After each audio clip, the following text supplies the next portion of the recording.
we'll open up for questions. Let's begin with Mike Singer. Mike, go ahead. Hey, Michael.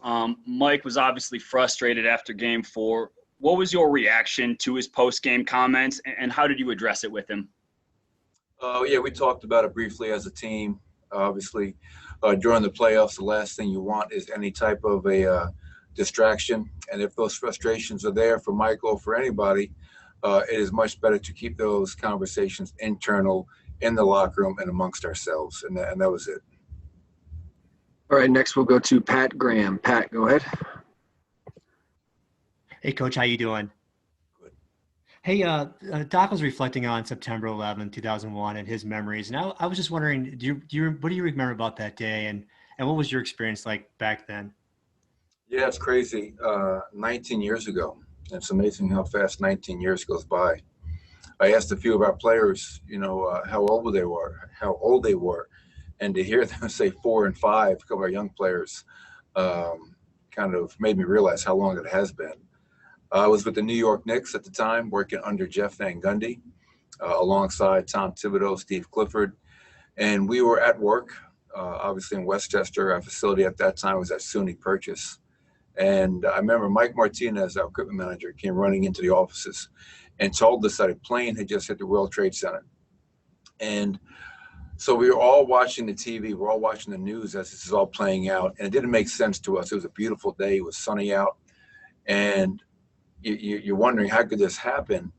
And as we were watching it, and I get chills when I think about it every time I tell this story, as you're watching the news, the live news of the first plane that had hit, no one really knew what was going on.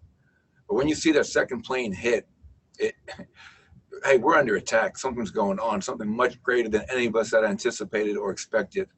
And that day into the next couple of months, working in New York City with the Knicks, obviously along with DC, the two places that were targeted, it was surreal. And it was, you felt so vulnerable and you heard all these different stories. But it's like, I remember when I was young, you'd always hear your parents talk about, I remember where I was when John F. Kennedy got shot, or Dr. King, whoever it was. And for me, I'll never forget where I was and the reaction and the feelings that you had, and to see the country kind of rally around each other. And at that time, we used sports. Sports was a great way to kind of bring our country back through baseball, notably. But yeah, I reflected on that today with it being 19 years ago, and the tragic memories that you have. All right, next we'll go to Katie Wingy. Katie, go ahead. Hey, Coach. Once again, you find yourself down 3-1 in this series. Is there a different mentality or approach this time around against the Clippers as opposed to when you were down 3-1 against the Jazz? No, I think it's the same approach because it's elimination game. This is another situation, Katie, where it is we have to win this game to extend the series, or we're getting on a plane and leaving the bubble. So regardless of who you're playing, that has to be the mindset. We have to go out there and try to win the first quarter, then take it from there. And, like we talked about after we were down 3-1 in Utah, we can't try to win 3 games at once. Game 6 and game 7 aren't even in our thought process. It's literally all about going out there and trying to win the first quarter in hopes of building off of that and winning this game and surviving, advancing, and extending. Obviously, it's a different opponent. Most people have picked the Clippers to win the whole thing, and you can see why when you watch them. They're a talented team, but I think, we came out with the right mindset in game 2. We feel we gave away game 3, and our offense didn't give us much in game 4 when our defense showed up. So hopefully tonight can be a different outcome and we can hang out with Mickey Mouse a little bit longer. All right, we'll go to Mike Singer. Mike, go ahead.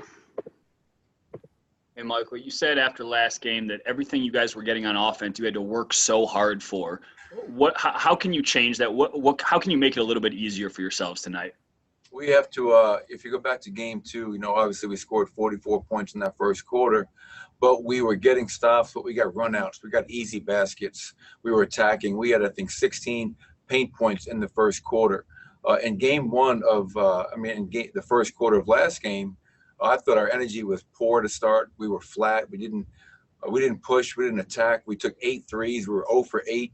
I think maybe we had 10 paint points in that first quarter. So how we can help ourselves is if the defense stays where it has been, get out and run, attack, get to the rim, get to the paint, put pressure on them. Don't stand. Make sure the ball is moving. Make sure bodies are moving. Have to set better screens. I understand. I don't listen to it, but I hear that people back home are criticizing Jamal because of his play, which I think is just outlandish. Please consider who is guarding him and how they're guarding him. So we have to do a much better job of screening to help Jamal get open and alleviate the pressure of a Patrick Beverley, a Paul George, and a Kawhi Leonard. But I think it starts with scoring more easy baskets and not playing against a set defense for 48 minutes. All right, Coach, that will do it. We appreciate it. Thank you. All right, appreciate it. Thank you.